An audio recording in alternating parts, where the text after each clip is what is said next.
Hi friends, அனைவருக்கும் வணக்கம். இன்றைக்கி நம்ம நிஃப்டியோட மார்க்கெட் டைரக்ஷன் எப்படி இருந்துச்சு, என்ட்ரி டார்கெட்டை என்ன மெத்தடை ஃபாலோ பண்ணி என்ட்ரி எடுத்தோம்,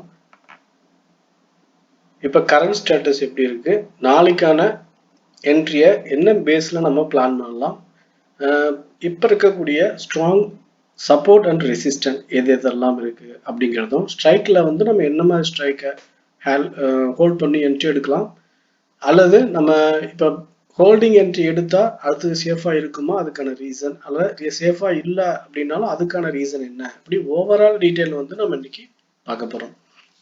ஓகே ஃப்ரெண்ட்ஸ், இன்னைக்கான மார்க்கெட் டைரக்ஷன் நம்ம எக்ஸ்பெக்ட் பண்ணது ஹை ஆக்சுவலாக 24,250 பிரேக் அவுட்னா மேலே, அதே நேரத்தில் 24,150 பிரேக் அவுட்னா கீழே. ஸோ இதில் நம்ம ரெண்டில் இன்சைட் ரேஞ்சாக இருந்ததுன்னா ட்ரேட் அவாய்ட் பண்ணலாம் அப்படின்ற பிளான் நம்மளோடது. ஆனால் இதுக்கு எக்ஸ்பெக்ட் பண்ண மாதிரி டைரெக்டாக ஒருவேளை 24,150 பிரேக் அவுட் ஆனால் எது வரைக்கும் நம்ம இறங்கும் அப்படின்னு எதிர்பார்த்ததுன்னா 24,000 வரைக்கும். ஸோ இங்கே பிரேக் அவுட் ஆனால் நமக்கு நடக்கிற அந்த என்ட்ரியை டைரெக்டாக கேப் டவுன்லேயே வந்து இங்கே க்ளோஸ் பண்ணிடுச்சு. இந்த லெவல் க்ளோஸ் முடிஞ்சதுக்கு அப்புறம் நமக்கு 24,50 அப்படிங்கிற லெவல் பிரேக் அவுட் கன்ஃபர்மேஷனில் நமக்கான பையிங் சிக்னல் கிடைச்சிது. ஸோ இப்போ இந்த பையிங் லெவலில் நமக்கான ஃபர்ஸ்ட் என்ட்ரி இந்த லெவல் இருந்து டார்கெட் அப்படிங்கிறது பார்த்தீங்கன்னா 150 அண்ட் 250 ரெண்டு டார்கெட், ரெண்டுமே நல்ல டைரக்ஷன், சூப்பரான என்ட்ரி. நம்ம லாஸ்ட் வீக்ல இந்த ரேஞ்சிலாம் பார்த்தீங்கன்னா மார்க்கெட் சரியாக என்ட்ரி எடுக்க முடியாமல் ஸ்ட்ரகிள் ஆகி 10-20 பாயிண்ட்ல ஒடியாந்துரு 10-20 பாயிண்ட்லேயே வந்து க்ளோஸ் பண்ணிட்டு வெளியில் வர்றது, அல்லது 30 பாயிண்ட் எடுத்துகிட்டு ஒடியாடுறது, இப்படியே ஒரு மைண்ட் செட்டில் மட்டும்தான் நம்ம ட்ரேட் பண்ணிட்டு இருந்திருப்போம், அதாவது ரேஞ்ச் மைண்ட் செட்டில். ஏன்னா மார்க்கெட் டைரக்ஷனே இல்லை, ரொம்ப வீக்காக இருந்தது. ஆனால் இன்னைக்கு ஒரு நல்ல ஹெல்தி டைரக்ஷன். ஸோ இதில் நம்ம ஃபஸ்ட்டு 24,000 பிரேக் அவுட் ஆகும்போதே நம்ம ஒரு என்ட்ரி இந்த லெவலில் வந்து நம்ம இந்த ஸ்விங் ஹை ரெசிஸ்டன்ட் டச் பண்ணும்போது ஃபஸ்ட்டு டார்கெட்டை புக் பண்ணுறோம். இந்த லெவல் டார்கெட் புக் பண்ண உடனே நமக்கு ட்ரேடிங் போதும் அப்படின்னு தான் நம்ம நினச்சிருந்தோம். ஆனால் மொமெண்டம் இன்னும் ரொம்ப ஹெல்த்தியாகவும் இன்னும் ஸ்ட்ராங் பையர்ஸ் ப்ரெஷரோட இருக்குது அப்படிங்கிறதுனால தான் மறுபடியும் பிரேக் அவுட்டில் அகைன் ஒரு என்ட்ரியை 24,100 எடுத்து திரும்பவும் 250 அப்படிங்கிற லெவலில் வரைக்கும் ஹோல்ட் பண்ணோம். ஸோ ஓகே, இப்போ நம்மளுடைய பாயிண்ட் ஆஃப் வியூவில் கீழே இருந்து மேலே வந்து பார்த்தீங்கன்னா நமக்கு 1:4 அப்படிங்கிற ரேஷியோவில் வந்து நமக்கு என்ட்ரி டார்கெட் கிடைச்சிருக்கு. இது மட்டும் இல்லாமல் ஆப்ஷன் ப்ரீமியத்தில் நமக்கு 180 பாயிண்ட்ஸ் வந்து நம்ம புக் பண்ணோம். ரெண்டு என்ட்ரியாக ஸ்ப்ளிட் பண்ணி 180 பாயிண்ட் எடுத்தோம். ஹோல்ட் பண்ணி இருந்தவங்களுக்கு 200 பாயிண்ட்ஸ் வரைக்கும் கண்டினியூவாக கிடைச்சிருக்கும். ஸோ இது இன்னைக்கு நம்ம எடுத்த என்ட்ரி. இதில் ப்ளஸ் அப்படிங்கிற மாதிரி நம்ம பார்க்குறது ப்ரீவியஸில் நடந்த வோல்டலிட்டி அண்ட் ஒரு ரிஸ்க் டைரக்ஷன், அதில் என்ட்ரியெல்லாம் அவாய்ட் பண்ணிட்டு கொஞ்சம் நிதானமாக வெயிட் பண்ணதுனால இன்னைக்கு ஒரே நாளில் 1 வீக்கான பாயிண்ட்ஸ் வந்து ஒரே நாளில் கிடைச்சிருச்சு. ஸோ இதுக்கப்புறம் மறுபடியும் மார்க்கெட் மேலே கீழே ஏறி இறங்கினாலும் சரியான என்ட்ரி கிடைக்கல அப்படின்னா நம்ம ரிஸ்க் எடுக்காம ஈஸியாக ஹோல்ட் பண்ணலாம். என்ட்ரி ஈஸியாக வந்து வெயிட் பண்ணலாம். நம்ம என்ட்ரி எடுக்கணும்னு அவசியம் கிடையாது. அப்படி ஒரு நிலைமை இப்போ இருக்கு அப்படிங்கிற விஷயத்த நம்ம மைண்டில் வச்சுட்டோம். ஓகே, இப்போ நம்ம மார்க்கெட்டில் என்ட்ரி எடுத்ததை support, reason and break out இது எல்லாத்தையும் பார்த்துட்டோம். நாளைக்கான மார்க்கெட்டோடைய டைரக்ஷன் எப்படி இருக்கலாம், இதில் இப்போ கரண்ட்ல இருக்கக்கூடிய ஸ்ட்ராங் சப்போர்ட் அண்ட் ரெசிஸ்டன்ட் எது அப்படின்னு பார்க்கும்போது ஸ்ட்ராங்கான சப்போர்ட் அப்படிங்கிறது நம்ம இந்த வீக்லி அனலைசஸ் வீடியோவில் சொல்லியிருந்தோம். 23,900 கீழே போகும்போதே மார்க்கெட் வந்து ஒரு ஸ்ட்ராங் பையர் ப்ரெஷரோட தான் இருக்கு. அதனால மார்க்கெட் கீழே இருந்து மேலே போகிறதுக்கான வாய்ப்பு ரொம்ப அதிகம் அப்படிங்கிறத நம்ம சொல்லியிருந்தோம். இதில் டைரெக்டாக இங்கே ஓப்பன் ஆகும்போதே அந்த பேசிக் பிளான் நம்ம மைண்டில் இருந்ததுனால தான் மேலே போகும் அப்படிங்கிற ஐடியாலஜியோட நம்ம எடுக்க ஆரம்பித்தோம். இப்போ இதே லெவல் தான் இன்னும் ஸ்ட்ராங் லெவலாக இருக்குது, 23,900 to 24,000. ஸோ இந்த லெவல் வந்து ஒரு ஸ்ட்ராங் சப்போர்ட் ஜோன். மறுபடியும் மார்க்கெட் வந்து 24,150 அப்படிங்கிறது பிரேக் அவுட் பண்ணுது அப்படின்னா இங்கிருந்து மறுபடியும் கீழே அப்படின்னா ஒரு 2 லெவல் வரைக்கும் நம்ம எக்ஸ்பெக்ட் பண்ணலாம்.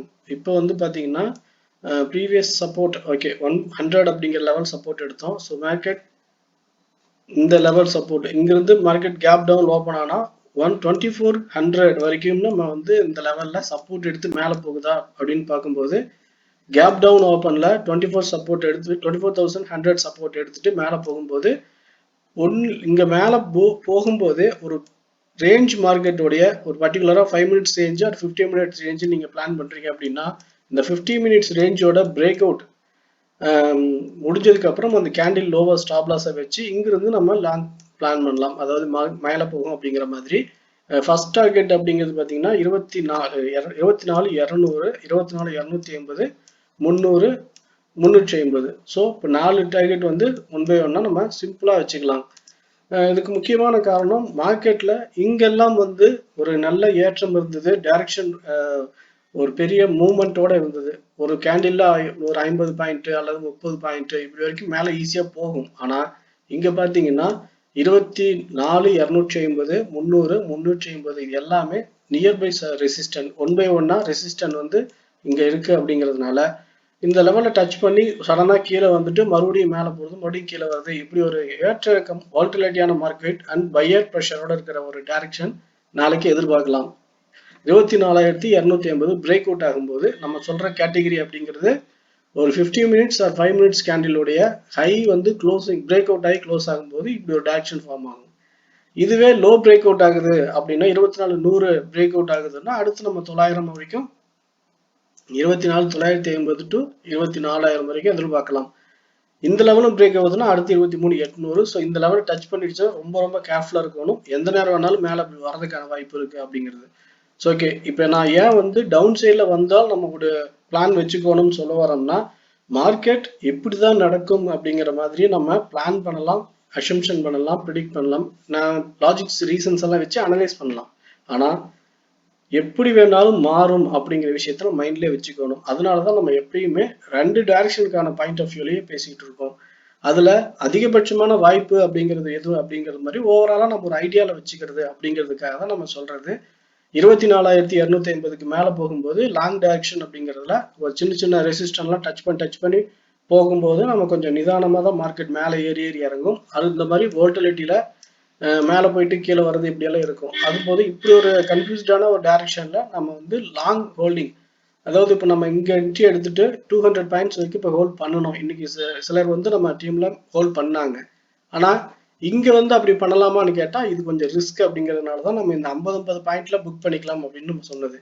அதுவே 350க்கு மேலே ஹோல்ட் பண்ணலாமான்னா தாராளமாக அங்கிருந்து ஒரு 400 500 வரைக்கும் கிளியர் கன்ஃபர்மேஷன் கிடைக்கும் போது தாராளமாக ஹோல்ட் பண்ணலாம். ஒரு நல்ல டைரக்ஷன்ல மேலே போகும். அது வரைக்கும் 250 டு 350 அப்படிங்கிற ஒரு 100 பாயிண்ட்ஸ்குள்ள மார்க்கெட் ஏறி இறங்கி போறதுக்கான ஜிக்ஸாக் ஆப்பர்ச்சுனிட்டிஸ் தான் இருக்கு. ஸோ ஓகே, நம்ம வந்து இப்போ கிளியரா நம்மளுடைய பிளான் 24,250க்கு மேலே போகும்போது 50 பாயிண்ட் வந்து நம்ம டார்கெட் புக் பண்ணிக்கலாம் அப்படிங்கிறதும், அதே போல 24,100 பிரேக் அவுட் ஆகும்போது கீழே போறதுக்கான பாசிபிலிட்டிஸ் இருக்கும். அதுல ஒவ்வொரு 100 பாயிண்ட்டுமே நம்ம ஹோல்ட் பண்ணி எடுக்கலாம். ஏன்னா செல்லிங் ப்ரெஷர் அப்படிங்கும்போது பேனிக்ல 100 பாயிண்ட்ஸ் அப்படிங்கிறது ஈஸியா கீழே விழுந்துடும். அதனால இதுக்கு இடையில 24,100 24,250க்கு இடையிலே மார்க்கெட் கேப் டவுனு, அதாவது small gap up small gap down இல்லை ஃபிளாட் ஓப்பன் இப்படி இருந்ததுன்னா இந்த 2 லெவல்ல எந்த லெவல் டச் பண்ணி ரிவர்சல் அண்ட் பிரேக் அவுட் ஆகுது அப்படிங்கிறத பார்த்துட்டு அதுக்கு பொருத்தமான என்ட்ரியை நம்ம பிளான் பண்ணலாம். இந்த டீட்டெயில் உங்களுக்கு கிளியரா பிளான் பண்ண அந்த டைம்ல பேனிக் ஆகுது அப்படின்னா நீங்க டெலிகிராம்ல நம்ம எல்லாத்தையுமே போஸ்ட் பண்ணுவோம், அதை பார்த்து நீங்க பிளான் பண்ணிக்கோங்க. டெலிகிராமோட லிங்க் வந்து டிஸ்கிரிப்ஷன்ல இருக்கும். ஓகே ஃப்ரெண்ட்ஸ், நிஃப்டியோட இன்னைக்கு டைரக்ஷன் நாளைக்கு இப்படி நடக்க வாய்ப்பு இருக்கு அப்படிங்கிற விஷயம் வரைக்கும் நம்முடைய பாயிண்ட் ஆஃப் வியூல பேசியிருக்கோம்.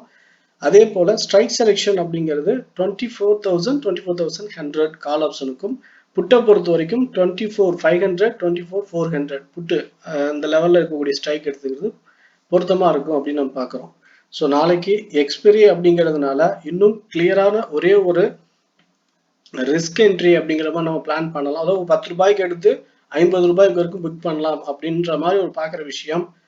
ஃபர்ஸ்ட் ஹாஃப்லயோ செகண்ட் ஹாஃப்லயோ 24,100க்கும் கீழே மார்க்கெட் பிரேக் அவுட் ஆகுது அப்படின்னா நம்ம 23,900 23,900 அல்லது 24 இந்த 2 ஸ்ட்ரைக்ல ஏதாவது ஒரு ஸ்ட்ரைக் 20 ரூபாய் அல்லது 15 ரூபாய் அந்த லெவல்ல வரும்போது பை பண்ணி 23,900 வரைக்கும் நம்ம ஹோல்ட் பண்ணலாம். அதாவது 1:5 வரைக்கும் ஈஸியா வர்றதுக்கு வாய்ப்பு இருக்கு இங்க பிரேக் அவுட் ஆகி கீழே வந்தால். ஆனா மேல போகும்போது அதே மாதிரி நம்ம ஹோல்ட் பண்ணலாமா அப்படின்னு கேட்டா மேல போற டைரக்ஷன்ல நமக்கு அப்படி ஒரு என்ட்ரிக்கான ஆப்பர்ச்சுனிட்டிஸ் குறைவு அப்படின்னு தான் நம்ம பார்க்கலாம். ஓகே ஃப்ரெண்ட்ஸ், நிஃப்டியை பொறுத்த வரைக்கும் நம்மளுடைய பாயிண்ட் ஆஃப் வியூல ஓவரால் டைரக்ஷனை ஷேர் பண்ணியிருக்கோம். இந்த வியூ பிடிச்சிருந்தா லைக் பண்ணுங்க, உங்க ஃப்ரெண்ட்ஸ் சர்க்கிள் ஷேர் பண்ணி சப்போர்ட் பண்ணுங்க. உங்களுக்கு அப்டேட்டடா இன்னும் என்ன டீட்டெயிலாம் நம்ம ஆட் பண்ணி சொல்லணும் அப்படிங்கிற விஷயங்கள் உங்களுக்கு எதுவும் ஒப்பீனியன் இருந்தால் நீங்கள் கமெண்ட்ல சொல்லுங்க. ஓகே ஃப்ரெண்ட்ஸ், தேங்க்யூ ஃபார் வாட்சிங்.